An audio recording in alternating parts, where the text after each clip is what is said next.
അപ്പോൾ എൻ്റെ പ്രീവിയസ് വീഡിയോയിൽ ഞാൻ എൻ്റെ SSLC എക്സാമിൻ്റെ എക്സ്പീരിയൻസും ഞാൻ ചെയ്ത മിസ്റ്റേക്സും ടൈം ടേബിളിൻ്റെ ഇമ്പോർട്ടൻസിനൊക്കെ കുറിച്ച് പറഞ്ഞിട്ടുണ്ടായിരുന്നു. അപ്പോൾ അതിൻ്റെ കമൻസ് എനിക്ക് കുറേ കമൻസ് വന്നിട്ടുണ്ടായിരുന്നു. ചേച്ചി എങ്ങനെയാണ് ഓരോ സബ്ജക്റ്റ് ഹിന്ദി എങ്ങനെയാണ് പഠിക്കുക, സോഷ്യൽ എങ്ങനെയാണ് പഠിക്കുക, അങ്ങനെ ഞാൻ എങ്ങനെയാണ് പഠിച്ചത്, ഇനി പഠിച്ച A+ കിട്ടും, അങ്ങനെ കുറേ ക്വസ്റ്റ്യൻസ് ചോദിച്ചിട്ടുണ്ടായിരുന്നു.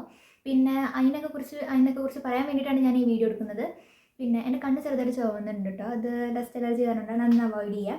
പിന്നെ ഞാൻ കമൻസിൽ വായിച്ചതാണ് സൗണ്ടിൻ്റെ ക്വാളിറ്റി എത്ര പോരാ പറഞ്ഞ പ്രോബ്ലം ഉണ്ട്, അത് ഞാൻ ശരിയാക്കാൻ നോക്കാം, ഗ്രാജുവലായി ശരിയാക്കാൻ നോക്കാം. അപ്പോൾ നമുക്ക് വീഡിയോയ്ക്ക് കിടക്കാം. അപ്പോൾ ഞാൻ ഈ വീഡിയോയിൽ ലാംഗ്വേജസ് എങ്ങനെയാണ് പഠിക്കേണ്ടത് എന്നുള്ളതാണ് ഞാൻ ഷെയർ ചെയ്യുന്നത്. ഞാൻ എങ്ങനെയാണ് പഠിച്ചത്, നിങ്ങൾക്ക് അത് പറ്റുമെങ്കിൽ നിങ്ങളത് ഫോളോ ചെയ്ത് നോക്കൂ. അപ്പോൾ ഞാൻ ഫിസിക്സ്, കെമിസ്ട്രി, ബയോളജിയൊക്കെ ഇൻഡിവിജ്വൽ വീഡിയോസ് ആയിട്ടായിരിക്കും ഇടുന്നുണ്ടാവുക. ഞാനിത് പാർട്ടായിട്ട് ഇടാമെന്നാണ് വിചാരിക്കുന്നത്. അപ്പോൾ ഇതെല്ലാം കൂടി ഞാൻ ഒറ്റയടിക്കായിരിക്കും ഇടുന്നുണ്ടാവുക. അപ്പോൾ അതിൻ്റെ ഞാൻ ലിങ്ക് ഡിസ്ക്രിപ്ഷൻ ബോക്സിലും കമൻസിലും പിൻ ചെയ്ത് വയ്ക്കാം. അപ്പോൾ നിങ്ങൾക്ക് വേണ്ടത് നോക്കിയെടുത്തോളൂ. എന്താ വെച്ചാൽ നിങ്ങൾക്ക് ഓൾറെഡി സമയമില്ല, അപ്പോൾ ഉള്ള വീഡിയോ മുഴുവൻ നിങ്ങളത് നോക്കി കാണുമ്പോഴേക്കും കുറച്ച് ബുദ്ധിമുട്ടുണ്ടാവും. അപ്പോൾ നിങ്ങൾക്ക് ഏത് സബ്ജക്റ്റാണ് ആവശ്യം അത് നിങ്ങൾ നോക്കിക്കോളൂ. അപ്പോൾ ഞാനത് കമൻസിലും പിൻ ചെയ്ത് വയ്ക്കാം. അപ്പോൾ ഞാൻ ഈ വീഡിയോയിൽ ലാംഗ്വേജസ് ആണ് ഇംഗ്ലീഷ്, ഹിന്ദി, പിന്നെ ഞാൻ മലയാളം ഫസ്റ്റ് ആയിരുന്നു കേട്ടോ, മലയാളം ഫസ്റ്റും മലയാളം സെക്കൻഡും, അതിനെക്കുറിച്ചാണ് ഞാൻ ഷെയർ ചെയ്യുന്നത്. അപ്പോൾ നമുക്ക് മലയാളത്തിൽ നിന്ന് സ്റ്റാർട്ട് ചെയ്യാം. അപ്പോൾ മലയാളം ഞാൻ പറയുന്നത് ടെക്സ്റ്റ് വായിക്കാനാണ്.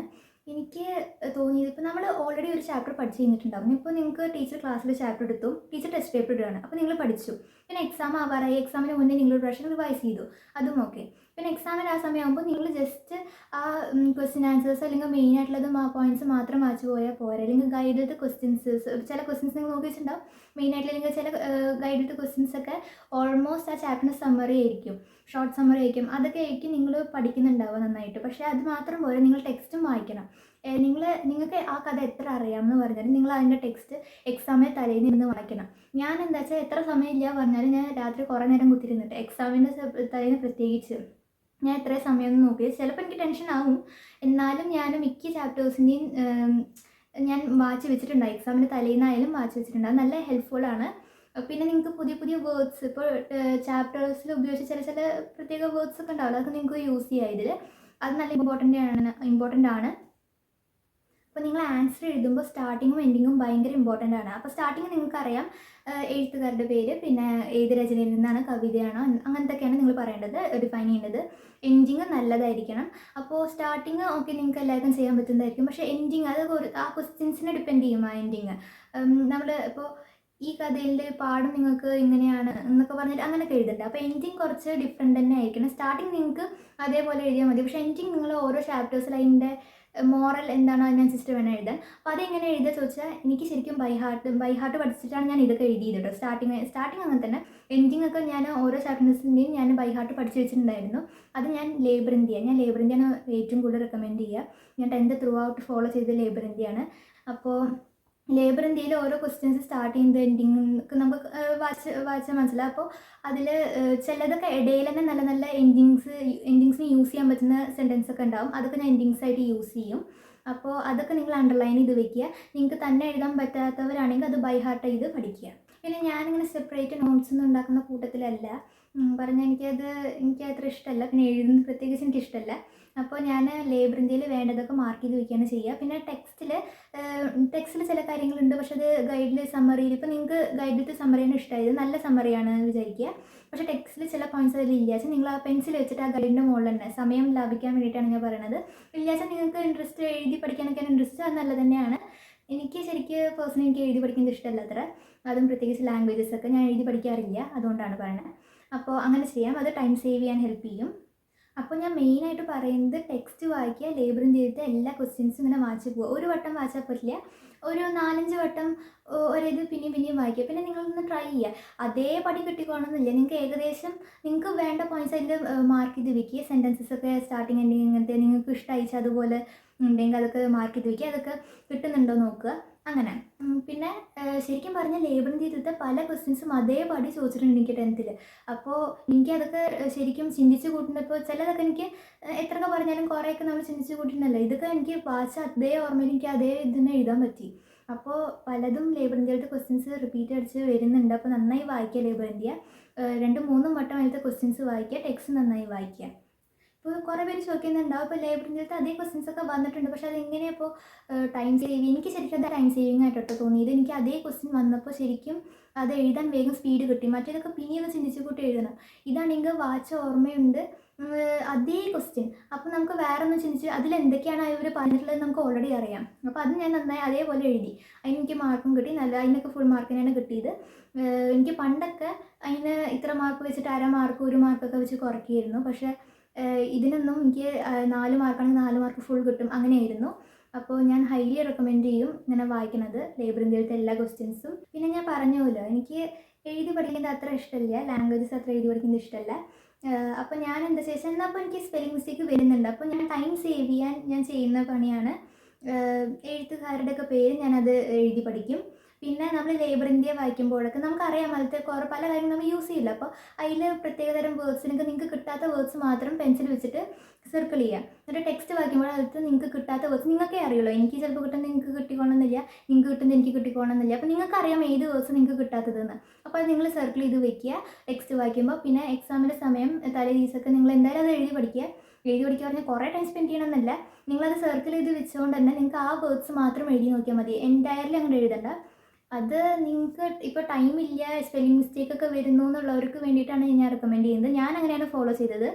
അപ്പോൾ അത്യാവശ്യം സ്പെല്ലിംഗ് മിസ്റ്റേക്ക് ഒന്നും ഇല്ലാതെ എനിക്ക് അതിന് മാർക്ക് സ്കോർ ചെയ്യാൻ പറ്റി. എക്സാമിൻ്റെ അന്ന് നിങ്ങൾ പഠിച്ചൊക്കെ കഴിഞ്ഞു, നിങ്ങളുടെ ഫുഡൊക്കെ കഴിച്ചിന് പോകാൻ നിൽക്കുകയാണ്. പക്ഷേ ടെക്സ്റ്റിന് തുറന്ന് നോക്കാൻ സമയമുണ്ട്, അല്ലെങ്കിൽ വണ്ടിയിൽ പോകുന്നവരാണെങ്കിൽ ബുക്കൊന്നും വായിക്കാൻ സമയമുണ്ട് എന്നുണ്ടെങ്കിൽ നിങ്ങൾ മിക്കവാറും വരും ആ സമയം. ഇങ്ങനെ സമ്മറി, നിങ്ങൾ റൈറ്റേഴ്സിൻ്റെ പേര് അതൊക്കെയാണ് നോക്കുക. പക്ഷേ ഞാൻ പറയുന്നത് ഈ സമ്മറിയും വലിയ വലിയ ക്വസ്റ്റൻ ആൻസേഴ്സും ആ സമയം വായിക്കാതിരിക്കുന്നതാണ് നല്ലത്. ആ സമയം നമ്മൾ ടെൻഷൻ കാരണം ഉള്ളത് മറന്നു പോകും. നമ്മൾ ചെറിയ ചെറിയ കാര്യങ്ങൾ നോക്കുന്നതാണ് നല്ലത്. പറഞ്ഞാൽ റൈറ്റേഴ്സിൻ്റെ പേര് അതൊക്കെ നോക്കുന്നത് നല്ലതാണ്, രചന അത് ഏതൊക്കെയാണെന്നൊക്കെ നോക്കുക. പിന്നെ ഞാൻ പറയുക, ലേബർ ഇന്ത്യയിൽ ഞാൻ പറഞ്ഞല്ലോ, ഇമ്പോർട്ടൻ്റ് ആയിട്ടുള്ള സെൻറ്റൻസസ് സ്റ്റാർട്ടിങ്ങും എൻഡിങ്ങും, അല്ലെങ്കിൽ നിങ്ങൾക്ക് പ്രത്യേകമായി തോന്നുന്ന സെൻറ്റൻസസ്, വേർഡ്സ്, കുറച്ച് നിങ്ങൾക്ക് കിട്ടാൻ ബുദ്ധിമുട്ടായിട്ടുള്ള വേർഡ്സൊക്കെ ബൈ ഹാർട്ട് പഠിക്കുന്നവരാണെങ്കിൽ അതൊക്കെ വീണ്ടും വീണ്ടും വായിക്കുക. അപ്പോൾ ആ സമയം അതിനെ യൂട്ടിലൈസ് ചെയ്യുന്നതാണ് നല്ലത്. ഈ വേണ്ടാത്ത ക്വസ്റ്റൻ ആൻസേഴ്സും സമ്മറി നിങ്ങൾ ഓൾറെഡി പഠിച്ചു കഴിഞ്ഞു. പിന്നെ അത്രയ്ക്ക് ബുദ്ധിമുട്ടാണോ, ഒരു ക്വസ്റ്റൻ ആൻസറൊക്കെ 1-2 ക്വസ്റ്റൻ ആൻസേഴ്സൊക്കെ ഉള്ളൂ വെച്ചാൽ ഓക്കെ. എല്ലാത്തപ്പോൾ ഞാൻ പറയുന്നത് നിങ്ങൾ റൈറ്റേഴ്സിൻ്റെ പേരും അങ്ങനത്തെ ഒക്കെ നോക്കാനാണ്.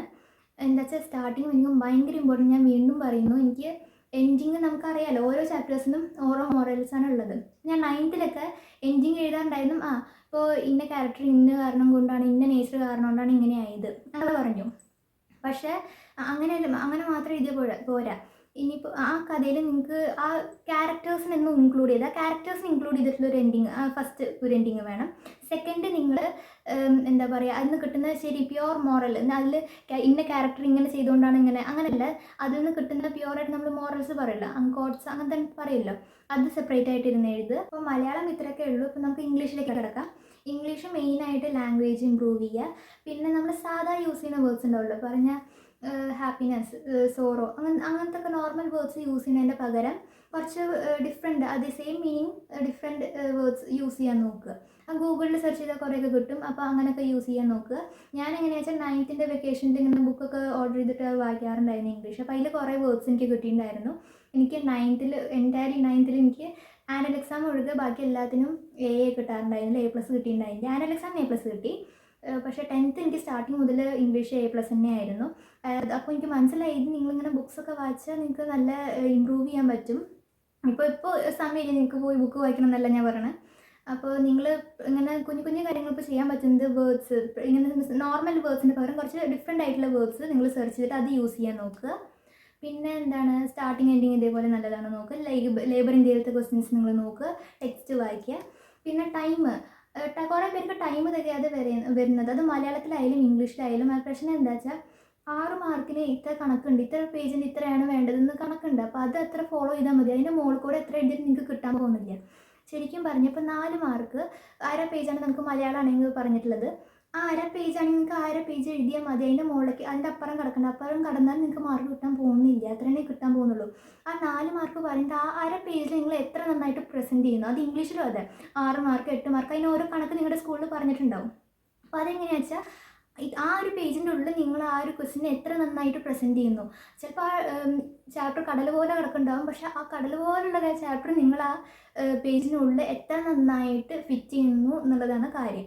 അപ്പോൾ കുറേ എഴുതി അങ്ങനെയൊന്നുമല്ല കാര്യം, നിങ്ങൾ ആ മാർക്കിന് അത്ര എഴുതിയാൽ മതി. അത് ആ എഴുതണം നിങ്ങൾ നന്നായിട്ട് എഴുതുക, അതാണ് ഞാൻ പറയുന്നത്. അത് ഇംഗ്ലീഷും അതെ മലയാളവും അതെ. നമുക്ക് ഹിന്ദിയിലേക്ക് കിടക്കാം. ഹിന്ദി എനിക്ക് ഭയങ്കര ഈസിയാണ് ശരിക്കും പറഞ്ഞാൽ. ഹിന്ദിയൊക്കെ ശരിക്കും എനിക്ക് തന്നെ സംസാരിക്കാൻ തന്നെ അറിയാം. അത് ഞാൻ ചെറിയ വയസ്സിൽ ഇങ്ങനെ കാർട്ടൂൺസ് കാണുമല്ലോ, ഷിൻചാൻ, ഡോറേമോൻ അങ്ങനത്തൊക്കെ കണ്ടിട്ട് എനിക്ക് ഹിന്ദി നല്ല ഫ്ലുവൻ്റ് ആണ്. അപ്പോൾ എനിക്ക് ശരിക്കും പറഞ്ഞാൽ മലയാളത്തിനെക്കാട്ടിലും എനിക്ക് അറിയാം ഹിന്ദിയാണ്. എനിക്ക് സ്വന്തം തന്നെ എഴുതാൻ, ഉണ്ടാക്കി എഴുതുക, അതൊക്കെ എനിക്ക് നല്ല ഈസിയാണ് ഹിന്ദിയിൽ. അപ്പോൾ എനിക്ക് ഹിന്ദി അത്ര ബുദ്ധിമുട്ടേ അല്ലാത്ത ഒരു സബ്ജക്റ്റാണ്. പിന്നെ സ്പെല്ലിംഗ് മിസ്റ്റേക്ക് അതെന്തൊക്കെ പറഞ്ഞാലും എനിക്ക് നല്ലോണം ഉണ്ട് ഹിന്ദിയിൽ. എനിക്ക് ഹിന്ദിയിലാണ് ഇപ്പോൾ മാർക്ക് പോവുകയാണെങ്കിൽ സ്പെല്ലിംഗ് മിസ്റ്റേക്കിനാണ് പോവാറ്. അപ്പോൾ എന്നാലും എനിക്ക് 10th ഫുൾ A+ തന്നെയായിരുന്നു. ഹിന്ദിയിൽ എല്ലാ എക്സാംസിനും A+ തന്നെയായിരുന്നു. അത് പിന്നെ അത് 1-2 മാർക്കൊക്കെ പോയിരുന്നു. അത് ഈ സ്പെല്ലിംഗ് മിസ്റ്റേക്കിനാണ്. അതിന് ടീച്ചർ മാർക്ക് കുറയ്ക്കാറുണ്ടായിരുന്നു. പക്ഷേ SSLCക്ക് ഇങ്ങനെ സ്പെല്ലിംഗ് മിസ്റ്റേക്കിനൊന്നും വല്ലാതെ മാർക്ക് കുറയ്ക്കുമെന്ന് എനിക്ക് തോന്നുന്നില്ല. ഹിന്ദിയൊക്കെ ഇപ്പോൾ നിങ്ങൾക്ക് ബുദ്ധിമുട്ടുള്ളവരാണെങ്കിൽ ഈ 10 ദിവസം സമയം കിട്ടുമ്പോൾ തന്നെ പഠിക്കുക. നിങ്ങൾ എക്സാമിന് തലേന്ന് നിങ്ങൾ കുറച്ച് ചാപ്റ്റേഴ്സ് പഠിച്ചാൽ മതി, ഉള്ളത് വൃത്തിയായി പഠിച്ചാൽ മതി. പിന്നെ ആ ചാപ്റ്റേഴ്സ് നിങ്ങൾ ആ 10 ദിവസമുള്ള സമയം നോക്കണ്ട. നിങ്ങൾ നോക്കാത്ത ചാപ്റ്റേഴ്സ് നോക്കിയാൽ മതി. ആ സമയം നിങ്ങൾക്ക് എഴുതാൻ ബുദ്ധിമുട്ടാണ്, നല്ല സ്പെല്ലിംഗ് മിസ്റ്റേക്ക് വരുന്നവരൊക്കെ ആണെങ്കിൽ ഞാൻ ഒരു 1 ടൈം നിങ്ങൾ എഴുതി പഠിക്കുന്നത് നല്ലത് തന്നെയാണ്. പക്ഷേ എക്സാമിൻ്റെ സമയം നിങ്ങളത് എഴുതി പഠിക്കാതിരിക്കുന്നതാണ് നല്ലത്. പറഞ്ഞാൽ ടൈം സേവ് ചെയ്യാൻ വേണ്ടിയിട്ടാണ്. നന്നായി ലാംഗ്വേജ് ഇമ്പ്രൂവ് ചെയ്യുക. ഇതേപോലെ ഞാൻ ലാംഗ്വേജിനൊക്കെ ഓൾമോസ്റ്റ് സെയിം ആണ്. നിങ്ങൾ ടെക്സ്റ്റ് വായിക്കുക, ലേബർ ഇന്ത്യയിലത്തെ എല്ലാ ക്വസ്റ്റ്യൻസ്, അല്ലെങ്കിൽ നിങ്ങൾക്ക് ഇഷ്ടമുള്ള ഗൈഡ് ഏതാണോ അത് നിങ്ങൾ ഫോളോ ചെയ്യുക. അതിലത്തെ ക്വസ്റ്റ്യൻസ് വായിക്കുക. ഒരു വട്ടമല്ല, ഞാൻ പറഞ്ഞ പോലെ കുറേ വട്ടം വായിക്കുക. അപ്പോൾ നിങ്ങൾക്ക് ഓട്ടോമാറ്റിക് നിങ്ങൾക്ക് ശരിക്കും പേടിയാണ്, നിങ്ങൾക്ക് കിട്ടില്ല. നിങ്ങൾക്ക് ശരിക്കും എക്സാം ഹോളിൽ ചെന്നാൽ നിങ്ങൾക്ക് കുറേയൊക്കെ ഓർമ്മ വരും. അപ്പോൾ നിങ്ങൾക്ക് എഴുതാൻ കിട്ടും.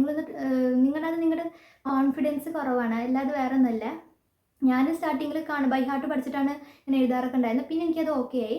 അപ്പോൾ ഹിന്ദി പിന്നെ ഇതേപോലെ ഡിഫിക്കൽട്ടായിട്ടുള്ള വേർഡ്സൊക്കെ ഞാൻ ഇതേപോലെ സർക്കിൾ ചെയ്ത് വയ്ക്കും. എന്നിട്ട് അത് മാത്രമേ എഴുതി പഠിക്കുള്ളൂ.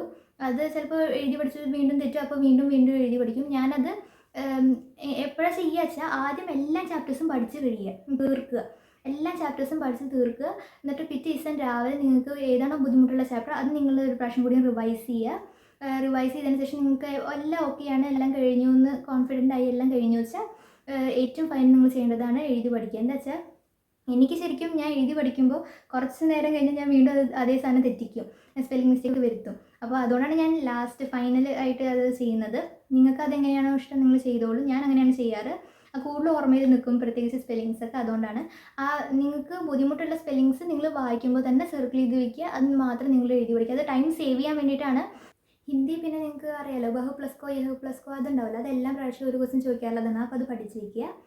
പിന്നെ ഇത്രയൊക്കെ ഉള്ളൂ. ഹിന്ദി അങ്ങനെ ടഫാക്കാൻ ചാൻസ് ഒന്നുമില്ല. പിന്നെ ടെക്സ്റ്റുള്ളത് തന്നെ ചോദിക്കുള്ളൂ. പിന്നെ കുറേ എഴുതാനുണ്ടാവുക അങ്ങനെയൊന്നും ഉണ്ടാവാറില്ല ഹിന്ദിയിൽ. അത് പ്രത്യേകിച്ച് ഇംഗ്ലീഷിനും മലയാളത്തിലൊക്കെയാണ് ഉണ്ടാവുക. അപ്പോൾ അങ്ങനെ അതിനനുസരിച്ചിട്ട് നിങ്ങൾ വല്ലാതെ ടെൻഷൻ അടിക്കൊന്നും വേണ്ട. ഇംഗ്ലീഷ് ഗ്രാമർ നിങ്ങൾക്ക് അറിയാം, റിപ്പോർട്ട് സ്പീച്ച്, പിന്നെ ഫ്രേസൽ വേർബ്സ് ആണ് എല്ലാവർക്കും മാർക്ക് പോവാറ്. അപ്പോൾ അതിൻ്റെ മീനിങ്സ് നിങ്ങൾക്ക് പഠിച്ചു വയ്ക്കുക. അതാണ് ഏക മാർക്കും. ഞങ്ങൾക്ക് ടീച്ചർ എന്താ ചെയ്തെന്ന് വെച്ചാൽ ക്രിസ്മസ് എക്സാം കഴിഞ്ഞ ഉടനെ ഇങ്ങനെ ഓരോ ദിവസങ്ങളിലായിട്ട് ഇങ്ങനെ 10 ഫ്രേസൽ വേർബ്സ് ആയിട്ട് തന്നു. എന്നിട്ട് അതിൻ്റെ മീനിങ്സും തന്നു. അത് പഠിക്കാൻ പറഞ്ഞു. അതുകൊണ്ട് തന്നെ നമുക്ക് ഫ്രേസൽ വേർബ്സ് ബുദ്ധിമുട്ടൊന്നും ഉണ്ടായില്ല. എനിക്ക് SSLCക്ക് ഈസി ആയിട്ട് അത് അറ്റൻഡ് ചെയ്യാൻ പറ്റി. പിന്നെ മലയാളം ഫസ്റ്റും സെക്കൻഡും ടൈം ശ്രദ്ധിക്കുക. ഞങ്ങൾക്കൊരു പ്രശ്നം ഉണ്ടായിരുന്നു കഴിഞ്ഞ പോലെ. ഞങ്ങൾക്ക് പബ്ലിക് എക്സാമിന് ക്വസ്റ്റ്യൻസ് ഒക്കെ ഈസി ആയിരുന്നു, ടഫായിരുന്നു എന്നല്ല. പക്ഷേ പബ്ലിക് എക്സാമിന് മാത്രം, ഓണപ്പരീക്ഷയ്ക്കും ക്രിസ്മസിനും ഒരു പ്രശ്നം ഉണ്ടായിരുന്നില്ല. പബ്ലിക് എക്സാമിന് മാത്രം ഞങ്ങൾക്ക് ടൈം അങ്ങോട്ട് തികഞ്ഞില്ല ശരിക്കും പറഞ്ഞാൽ. ഞങ്ങൾക്ക് അവസാനം ബെല്ലടിക്കണവരൊക്കെ മിക്ക പേർക്കും എഴുതിയിരിക്കേണ്ടി വന്നു. എന്താ വെച്ചാൽ ഞാൻ ഇപ്പോഴാണ് ശ്രദ്ധിക്കുന്നത്, ഈ ക്വസ്റ്റ്യൻസ് ഞങ്ങൾക്ക് തന്നത് ഈസി ആയിട്ടുള്ള ക്വസ്റ്റ്യൻ ആയിരുന്നു. പക്ഷെ നമ്മൾ ആൻസർ എഴുതി വരുമ്പോഴാണ് ആ ക്വസ്റ്റ്യൻ്റെ ആൻസറിലേക്ക് എത്തണമെങ്കിൽ പല കാര്യങ്ങളും ഡിഫൈൻ ചെയ്യേണ്ടതായിട്ടുണ്ട്. അപ്പോൾ അതൊക്കെ കുറേ എഴുതാനുണ്ടല്ലോ. അപ്പോൾ അതിനനുസരിച്ചിട്ട് മറ്റ് ക്വസ്റ്റ്യൻസ് എഴുതാൻ സമയം കുറയും. അങ്ങനത്തെ പ്രശ്നങ്ങൾ വന്നു. അതാണ് ഞങ്ങൾക്ക് അവസാനം വരെ ചിലർക്കൊക്കെ അവസാനത്തെ എൻഡിങ് അങ്ങനെ എഴുതാൻ പറ്റിയില്ല എന്നൊക്കെ എക്സാം ഹോളിൽ വിട്ട് ഇറങ്ങിയപ്പോൾ പറയുന്നുണ്ടായിരുന്നു. അപ്പോൾ ക്വസ്റ്റ്യൻസ് നിങ്ങൾ വായിക്കുമ്പോൾ അത് ഈസി ആയിട്ട് തന്നെ തോന്നും. ടഫാണെന്നല്ല ഞാൻ പറയണേ.